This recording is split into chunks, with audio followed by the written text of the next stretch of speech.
Mana orang berdosa ini bisa berbalik dari dosanya, teman-teman. Hal ini adalah klaim yang terbalik dengan Alkitab kita. Semua pernyataan yang ada di dalam Quran ini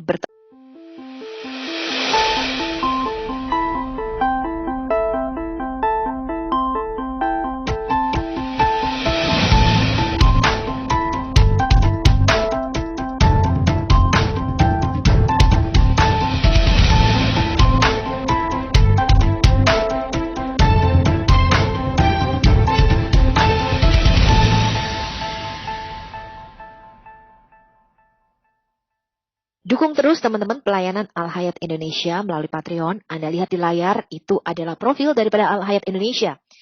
Berapapun dukungan Anda sangat berarti untuk Al-Hayat Indonesia berfull timer ya, melakukan apologetika. Terima kasih atas semua support dan dukungan teman-teman melalui channel Al-Hayat Indonesia. Semoga teman-teman mendapatkan informasi yang berguna dan teman-teman dapat belajar. Ya, kita akan buat video yang sangat singkat dan sangat pendek mengenai Islam. Ini adalah surat Al-Ikhlas, teman-teman, yaitu surat 112 ayat 1-4. Ini adalah bagian daripada surat pendek di dalam Al-Quran. Ya.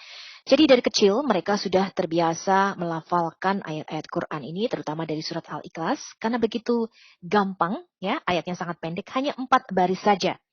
Saya tidak akan membahas ayat 1 dan 2, ya, tapi kita akan membahas ayat ketiganya, yaitu lam yalid walam yulad.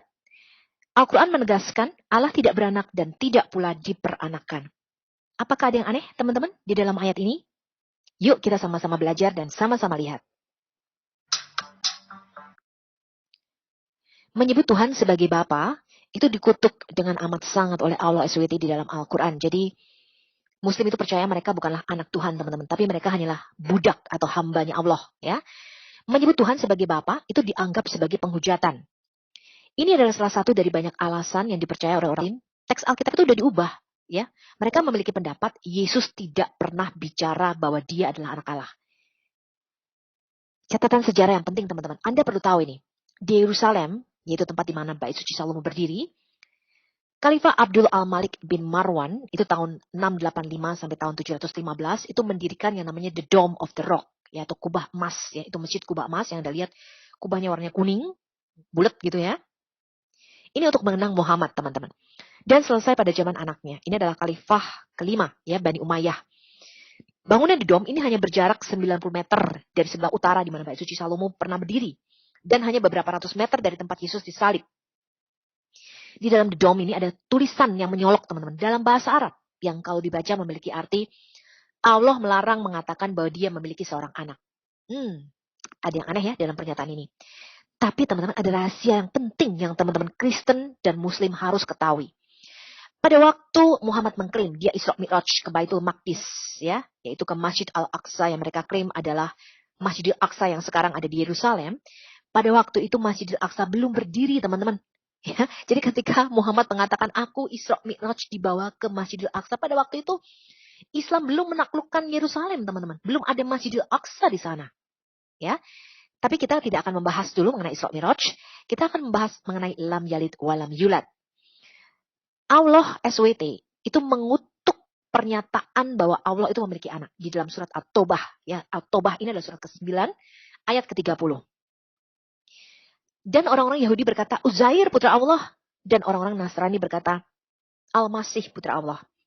Itulah ucapan yang keluar dari mulut mereka. Mereka meniru ucapan orang-orang kafir terdahulu.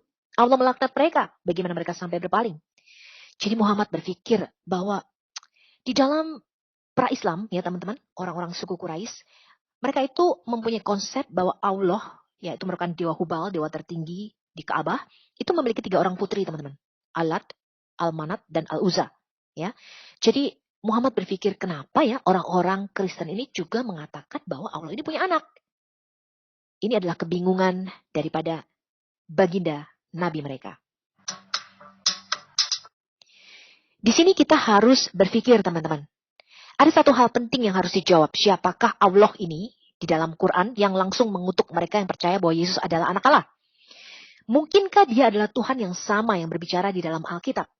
Jika Alkitab dan Al-Quran memiliki penulis yang sama, mengapa keduanya sangat jelas berbicara hal yang bertentangan? Jadi kalau ada dua klaim yang bersamaan, ya, kemudian mengaku dari sumber yang satu dan yang sama, tetapi klaimnya ini bertentangan, maka yang pasti teman-teman, salah satu dari klaim ini adalah benar dan yang lain salah. Tidak mungkin kedua-duanya benar. Bisa jadi kedua-duanya salah, teman-teman, ya. Alkitab bisa salah, Al-Quran bisa salah. Tetapi tidak mungkin Alkitab dan Al-Quran benar secara bersamaan, sebab klaimnya sangat bertentangan. Sekarang kita lihat dulu apa kata Alkitab, teman-teman. Kita melihat dan mempertimbangkan kesaksian dari malaikat Gabriel yang mengunjungi Maria pada waktu itu. Sesungguhnya engkau akan mengandung dan akan melahirkan seorang anak laki-laki, dan hendaklah engkau menamai dia Yesus. Ini adalah kata Yunani, ya, dari nama Ibraninya Yeshua, ya. Dia akan menjadi besar dan akan disebut anak Allah yang maha tinggi. Dan Tuhan Allah akan mengaruniakan kepadanya tahta Daud, bapa leluhurnya. Dan Maria berkata kepada malaikat itu, bagaimana hal ini akan terjadi karena aku belum mengenal laki-laki? Jadi dia masih seorang perawan, ya, teman-teman. Dan sambil menjawab, malaikat itu berkata kepadanya, Roh Kudus akan turun ke atasmu dan kuasa yang maha tinggi akan menaungi engkau. Karena itu anak yang akan dilahirkan itu disebut kudus, dia akan disebut anak Allah. Sekarang kita akan melihat kesaksian lain, teman-teman. Kesaksian Bapa dari surga. Ya, 3 kali di dalam Alkitab kita dicatat Bapa itu memperdengarkan suaranya dari surga. Saya mengutip dari Matius 3 ayat 17 ketika Yesus dibaptis di sungai Yordan. Kitab Injil berkata, dan perhatikanlah suatu suara dari surga yang mengatakan, inilah anakku yang terkasih, kepadanya lah aku berkenan. Dan itu didengarkan oleh banyak saksi sehingga dicatat di dalam kitab Injil, teman-teman. Sekarang kita baca di Matius 17, teman-teman, ya, di mana Yesus berubah rupa. Pada peristiwa yang lain di atas gunung transfigurasi seperti yang dikatakan di dalam Alkitab, dan setelah 6 hari, Yesus mengajak Petrus dan Yakobus dan Yohanes, saudaranya, dan membawa mereka naik ke sebuah gunung yang tinggi secara tersendiri. Dan Yesus berubah rupa di situ, di hadapan mereka. Wajahnya bersinar seperti matahari, dan jubahnya menjadi putih seperti cahaya. Dan lihatlah, tampaklah kepada mereka Musa dan Elia sedang bercakap-cakap dengannya. Dan sambil menanggapi, Petrus berkata kepada Yesus, Tuhan, adalah baik bagi kita untuk berada di sini. Jika engkau menghendaki, kami akan membuatkan 3 kemah di sini. 1 untuk engkau, dan 1 untuk Musa, dan 1 untuk Elia. Sementara dia sedang berbicara, lihatlah segumpal awan yang terang menaungi mereka. Dan perhatikanlah suatu suara dari awan itu yang mengatakan, inilah putraku yang kekasih, kepadanya lah aku berkenan, dengarkanlah dia. Nah, kadang-kadang teman-teman dalam peristiwa ini Muslim sering mengklaim, tuh Yesus kan bisa berubah rupa, ya. Di Anisa 157 Yesus diserupakan katanya, ya. Jadi Yesus menipu dengan mengubah rupanya sendiri karena terbukti Yesus punya mujizat yaitu bisa mengubah rupa. Kalau kita perhatikan teman-teman, pada peristiwa di Matius 17 ini yang dicatat, Yesus bukan berubah rupa menjadi orang lain, ya, atau untuk menipu ketiga murid-muridnya. Tetapi yang dikatakan di sini Yesus memperlihatkan keilahiannya, rupanya yang sesungguhnya di dalam ilahi, yaitu cemerlang seperti matahari. Tetapi di sini ya kita melihat bahwa Petrus, Yakobus, dan Yohanes masih mengenali siapa itu Yesus, bukan orang lain yang diserupakan. Ya, kemudian mereka juga mengenali di dalam roh adalah Musa dan Elia. Jadi ini adalah pengalaman roh, ya teman-teman, di mana mereka melihat ada 3 orang di situ. Sekarang kita baca kesaksian daripada Yahya Pembaptis, ya, di dalam Alkitab kita Yohanan atau Yohanes Sang Pembaptis, Yohanes 1 ayat 29-34. Pada keesokan harinya, Yohanes melihat Yesus datang kepadanya dan dia berkata, lihatlah anak domba Allah yang menghapus dosa dunia. Dialah yang kumaksud ketika kukatakan, kemudian daripadaku akan datang seorang yang telah mendahului aku.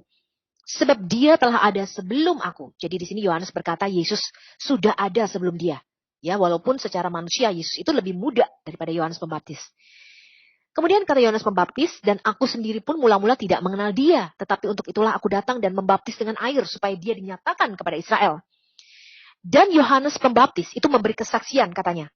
Aku telah melihat roh turun dari langit seperti merpati. Dan dia tinggal di atas Yesus. Dan aku pun tidak mengenalnya. Tetapi dia yang mengutus aku untuk membaptis dengan air telah berfirman kepada aku. Jikalau kamu melihat roh itu turun ke atas seseorang dan tinggal di atasnya, dialah itu yang akan membaptis dengan Roh Kudus. Dan aku telah melihatnya. Jadi Yahya Pembaptis merupakan saksi mata. Dan memberi kesaksian. Yesus inilah anak Allah. Sekarang kita lihat kesaksian Yesus sendiri, teman-teman. Yohanes 10 ayat 34-36. Kata Yesus kepada mereka, tidakkah ada tertulis dalam kitab Taurat kamu, aku telah berfirman kamu adalah Allah?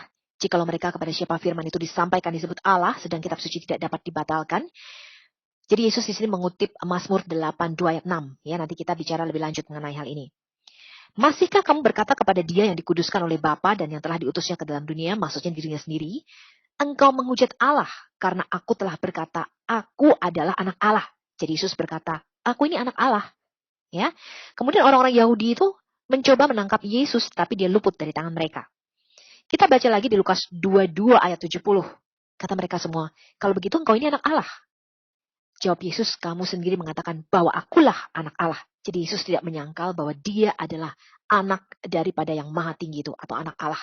Ini adalah kesaksian Yesus mengenai dirinya sendiri. Jadi kalau kita lihat dari sini teman-teman, Isa Al-Masih di dalam Quran tentulah bukan Yesus Kristus di dalam Alkitab kita. Namanya saja tidak sama teman-teman. Isa itu tidak mempunyai arti apa-apa. Tetapi Yesus mempunyai arti juru selamat. Ya, atau the Savior. Allah keselamatanku. Itu adalah arti namanya teman-teman. Sekarang kita lihat kesaksian orang-orang Yahudi teman-teman. Di Matius 27 ayat 41-43.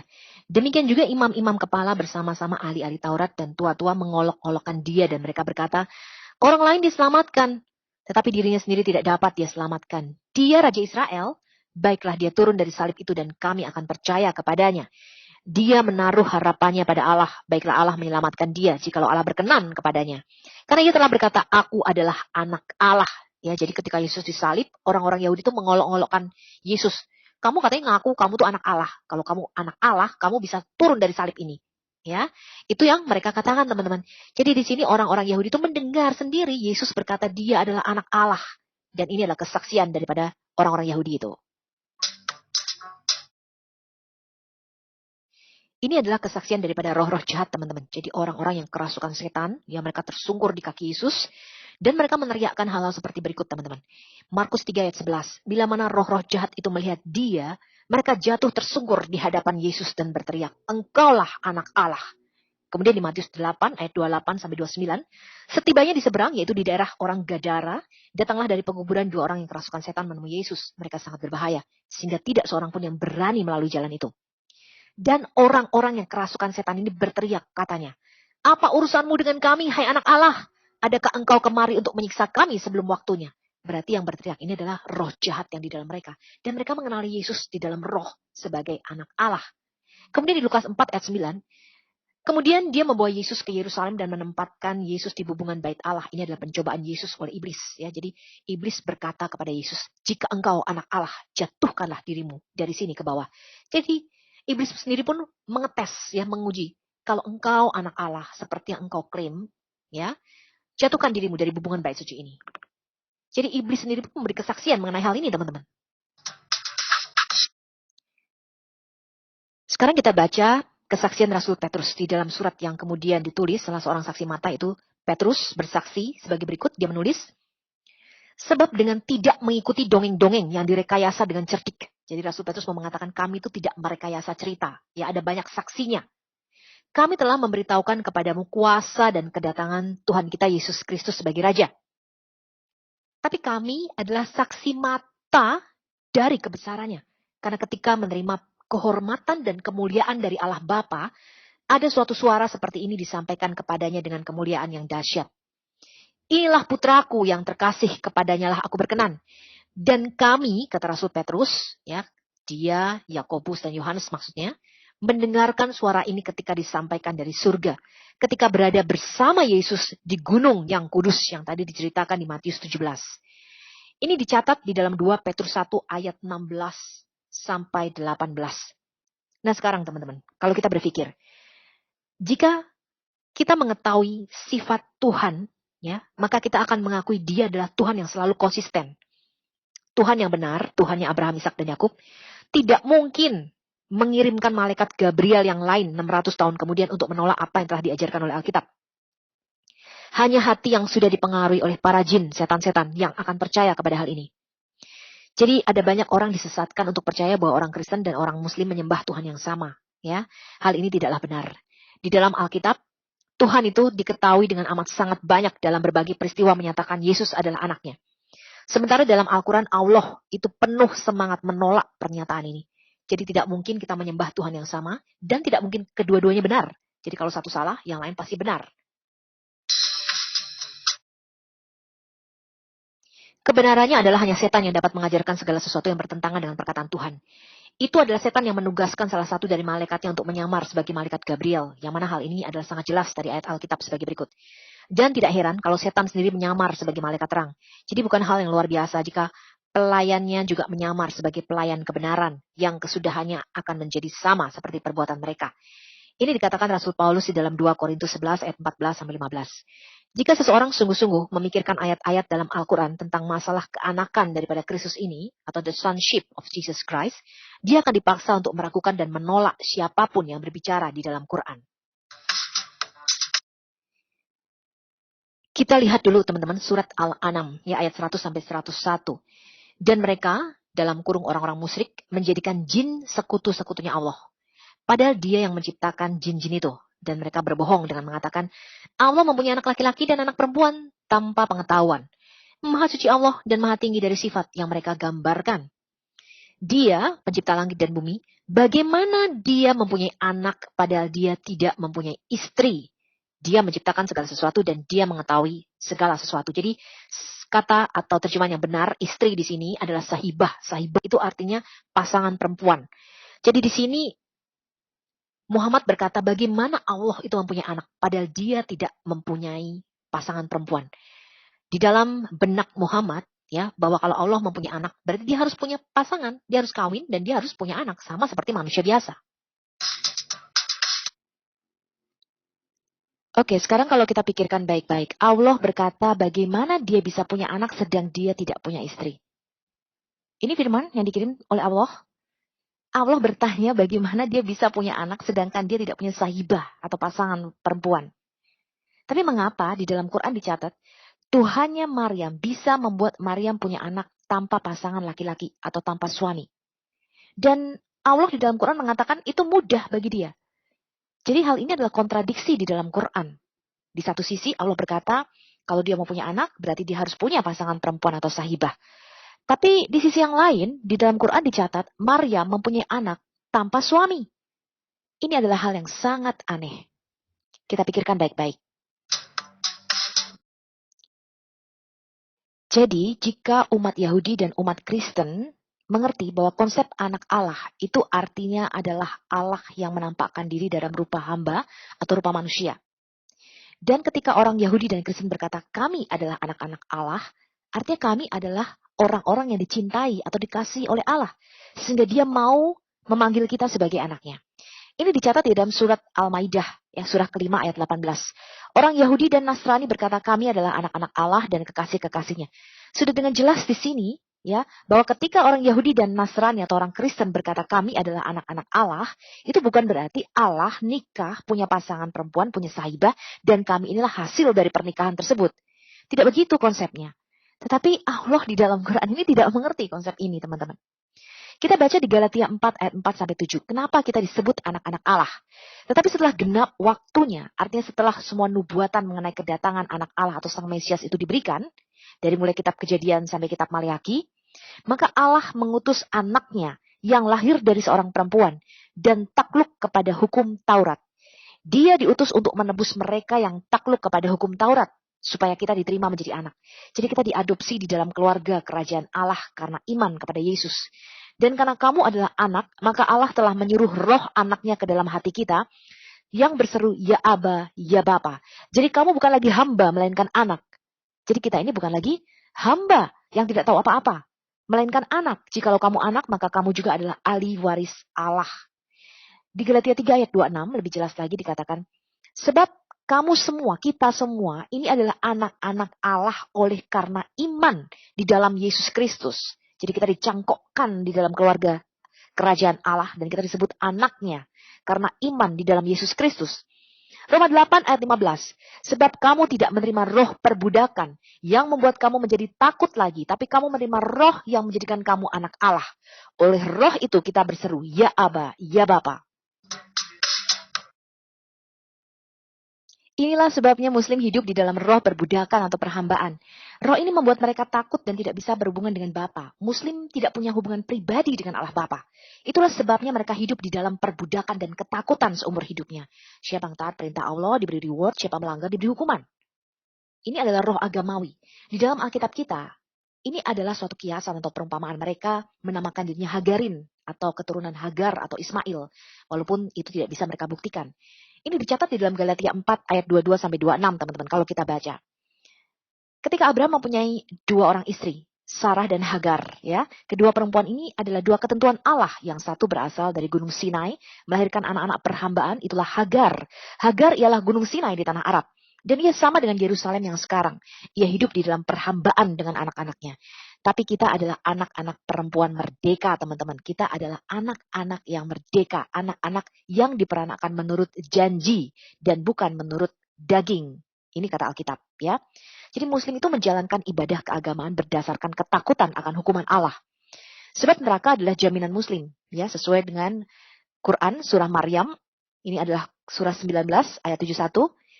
Dan tidak ada seorang pun di antara kamu yang tidak mendatangi neraka. Hal itu bagi Tuhanmu adalah suatu ketentuan yang sudah ditetapkan. Muslim ketakutan akan penghakiman di akhirat. Ya, itulah sebabnya mereka mencari jalan keselamatan, ya, dengan membunuh orang-orang yang mereka anggap kafir supaya mereka masuk surga. Sebab tidak ada jalan keselamatan di dalam Islam kecuali mereka berjihad dan membunuh orang kafir. Orang-orang Muslim percaya, ya, bahwa orang Kristen ketika menyebut Yesus Kristus sebagai anak Allah, ini bersalah dengan menjadikan seorang manusia sebagai Tuhan. Dan oleh karena itu mereka mengatakan bahwa orang-orang Kristen percaya bahwa Tuhan menikah dan melakukan proses hubungan biologis untuk menghasilkan anak. Ayat ini yang mengajarkan suatu ketidakbenaran yang menipu orang-orang Muslim sepanjang waktu dan menjauhkan mereka untuk datang kepada anak Allah, yaitu Yesus Kristus. Satu-satunya yang dapat menyelamatkan mereka dari dosa-dosa mereka. Yesus Kristus tidak menjadi anak Allah dengan alasan karena dilahirkan dari seorang perawan. Tetapi melalui kelahiran dari seorang perawan, firman Tuhan itu menjadi manusia. Orang Kristen tidak menjadikan manusia sebagai Tuhan.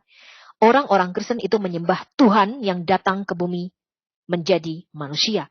Ini ada di Yohanes 1 ayat 1 dan Yohanes 1 ayat 14. Istilah anak Allah di dalam Alkitab ini adalah istilah teologis, bukan istilah biologis. Jadi orang Kristen harus tahu mengenai hal ini, ya. Apakah yang mewahyukan Quran tidak mengetahui sebutan anak yang bersifat metafora? Contohnya seperti anak sungai Nil.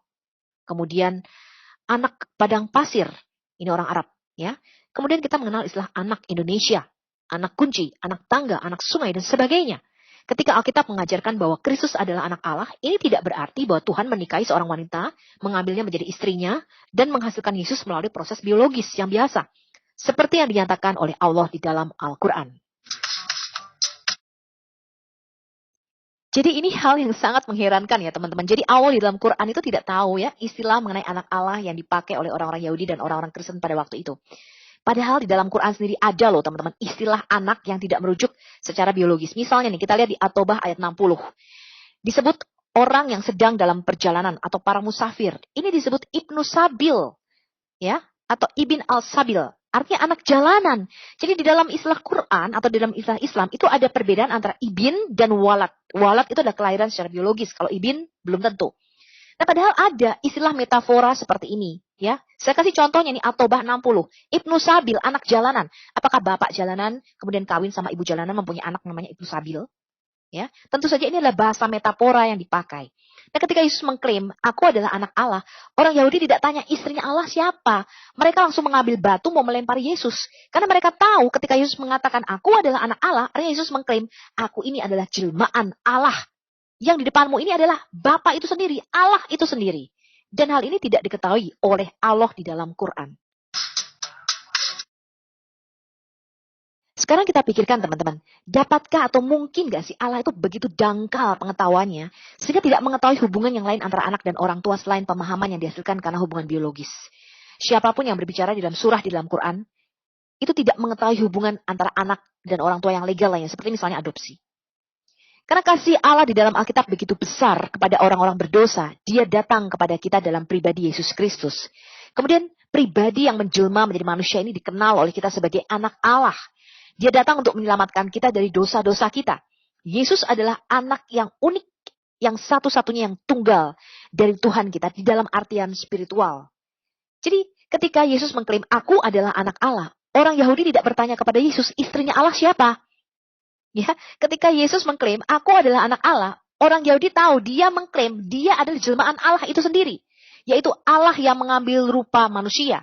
Jadi anak Allah itu artinya Allah yang mengambil rupa hamba atau rupa manusia. Ya, ini sesuai dengan nubuatan para nabi. Yaitu sang firman yang turun ke dunia mengambil rupa manusia. Bukan Allah itu mempunyai sahibah, pasangan perempuan, mempunyai istri. Kemudian mereka menikah dan menghasilkan anak yang namanya Yesus. Tidak seperti itu. Di dalam Alkitab kita, teman-teman, Allah secara konsisten menyatakan dirinya sebagai Bapa. Jadi hubungan antara kita dengan Allah adalah Bapa dengan anak. Ya, itu adalah bahasa metafora. Nah, kalau kita melihat teman-teman, ada banyak sekali ayat-ayat di dalam Alkitab yang menyatakan hal ini. Contohnya nih, di Keluaran 4 ayat 22 sampai 23. Maka engkau harus berkata kepada Firaun, ini firman Tuhan kepada Musa, ya, Israel ialah anakku, anakku yang sulung. Sebab itu aku berfirman kepadamu, biarkanlah anakku itu pergi, supaya dia beribadah kepadaku. Tetapi jika engkau menolak membiarkannya pergi, maka aku akan membunuh anakmu, anakmu yang sulung. Kemudian kita lihat nih, Keluaran 15 ayat 2, ini nyanyian Musa. Yahweh itu kekuatanku dan mazmurku, dia telah menjadi keselamatanku. Dia Allahku, kupuji dia. Dia Allah Bapakku, kuluhurkan dia. Kemudian Ulangan 32 ayat 6. Demikianlah engkau mengadakan pembalasan terhadap Yahweh, hai bangsa yang bebal dan tidak bijaksana. Bukankah dia Bapamu yang mencipta engkau, yang menjadikan dan menegakkan engkau? Jadi di dalam Alkitab kita, para nabi menyebut Allah sebagai Bapa bukan karena dia laki-laki, tapi karena dia adalah sumber segala sesuatu dan dialah pencipta kita. Ya, maka kita memanggil dia Bapa kita. Karena dari dia kita berasal, kita dijadikan. Kemudian kesaksian para nabi ini. Ini Yesaya 63 ayat 16. Bukankah engkau Bapa kami? Sungguh Abraham tidak tahu apa-apa tentang kami, dan Israel tidak mengenal kami. Ya Yahweh, engkau sendiri Bapa kami, namamu ialah penebus kami sejak dahulu kala. Kemudian di dalam Yohanes 8 ayat 54, Yesus berkata, jikalau aku memuliakan diriku sendiri, maka kemuliaanku itu sedikit pun tidak ada artinya. Bapakulah yang memuliakan aku. Tentang siapa kamu berkata, dia adalah Allah kami. Jadi Yesus berkata, Bapa, ya, yang kau sebut Allah kami, itu adalah Bapakku. Artinya aku berasal dari dia. Jadi, apa artinya ketika kita menyebut Allah sebagai Bapa? Jawabannya ada di 1 Korintus 8 ayat 6. Namun bagi kita hanya ada satu Allah saja, yaitu Bapa, yang daripadanya berasal segala sesuatu. Dan yang untuk dia kita hidup. Jadi Allah kita sebut Bapa bukan karena dia laki-laki atau perempuan, di dalam roh tidak ada gender. Allah kita sebut Bapa karena dialah yang menciptakan kita. Daripada dialah kita berasal. Dia adalah sumber segala sesuatu.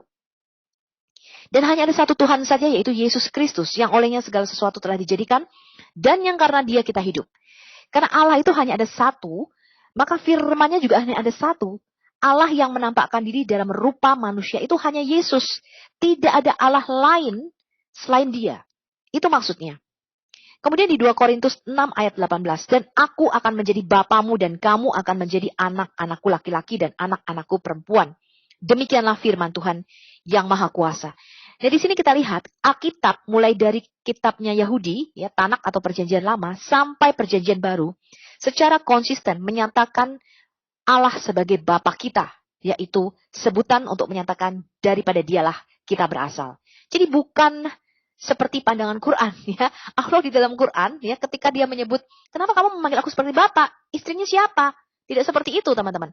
Nah, ini adalah klaim yang bertentangan dengan Alkitab kita. Nah, sekarang Anda pilih, siapa Tuhan yang benar dan Tuhan yang sejati? Apakah Tuhan yang mewahyukan dirinya di dalam Alkitab secara konsisten, atau Tuhan di dalam Quran yang tidak tahu mengenai istilah Bapa dan keanakan Yesus Kristus? Jadi jelas ya teman-teman ya, di dalam Alkitab kita Bapa itu artinya sumber segala sesuatu, asal muasalnya itu dari situ. Makanya ada orang yang mengatakan dasar kamu anak setan gitu ya. Bukan berarti dia menikah sama setan lalu punya anak namanya anak setan. Kan nggak begitu ya.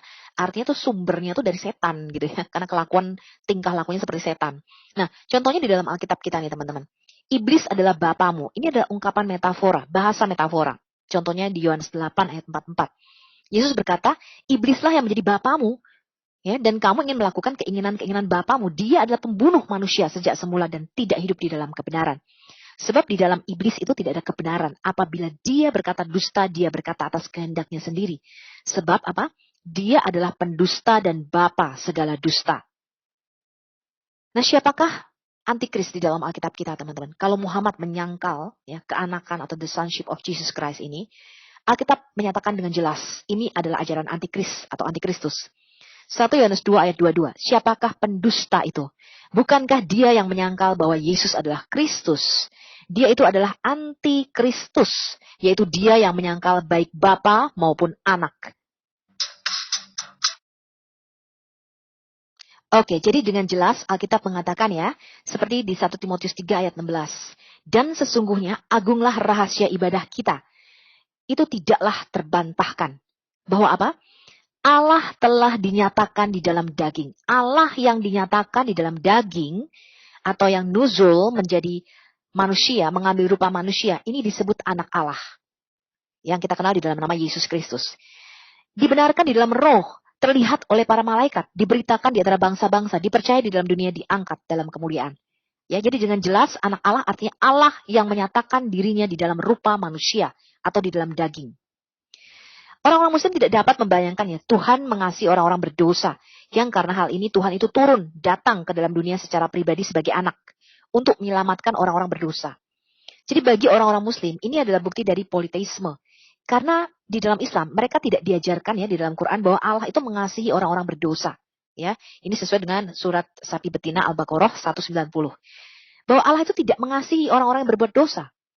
Hal ini diulangi 24 kali sebagai tekanan di dalam Quran. Bahwa Allah tidak mengasihi orang-orang yang tidak percaya. Ya, contohnya di Al-Imran ayat 31. Dan bahwa dia menyumbat telinga mereka. Menutup hati mereka dan membutakan mata mereka. Ya, ini di Al-Baqarah ayat 6-7. Jadi di dalam Alkitab kita. Allah itu mengasihi orang berdosa. Dan datang bagi kita. Maka Yesus berkata, aku turun, aku datang ke dalam dunia supaya kamu mempunyai hidup. Ya.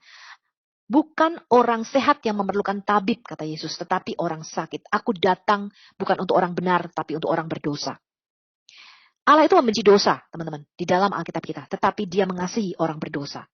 Tetapi di dalam Quran tidaklah demikian. Ya, bahkan orang-orang berdosa itu tidaklah diberikan petunjuk oleh Allah. Tidaklah diberikan petunjuk, tidaklah diberikan wahyu oleh Allah. Ya, bahkan disesatkan dikatakan. Nah, kalau Allah aja menyesatkan orang yang berdosa, bagaimana orang berdosa ini bisa berbalik dari dosanya, teman-teman? Hal ini adalah klaim yang terbalik dengan Alkitab kita. Semua pernyataan yang ada di dalam Quran ini bertentangan secara langsung ya dengan apa yang diajarkan di dalam Alkitab yang mengatakan bahwa namun Allah menunjukkan kasih-Nya sendiri kepada kita. Bahwa ketika kita masih berdosa, Kristus telah mati bagi kita. Ini ada di Roma 5 ayat 8. Jadi tema utama di dalam Alkitab adalah sebab begitu besar kasih Allah akan dunia ini, sehingga dia mengaruniakan anak yang tunggal, supaya setiap orang yang percaya kepadanya tidak binasa, melainkan beroleh hidup yang kekal. Yohanes 3 ayat 16. Apakah saudara seorang yang berdosa? Saudara mengetahuinya sendiri dari dalam hatimu. Ya, siapakah saudara yang sebenarnya? Saudara juga tahu di dalam hati saudara bahwa tanpa penggantian darah tidak ada pengampunan. Tetapi di dalam semua dosa saudara yang menjengkelkan, Allah di dalam Alkitab mengasihimu dan telah membuat jaminan untuk keselamatanmu melalui pengorbanannya yang paling sempurna dengan menggantikan melalui darah Yesus, anaknya yang satu-satunya. Sampai jumpa di video berikutnya. Islamologi 002.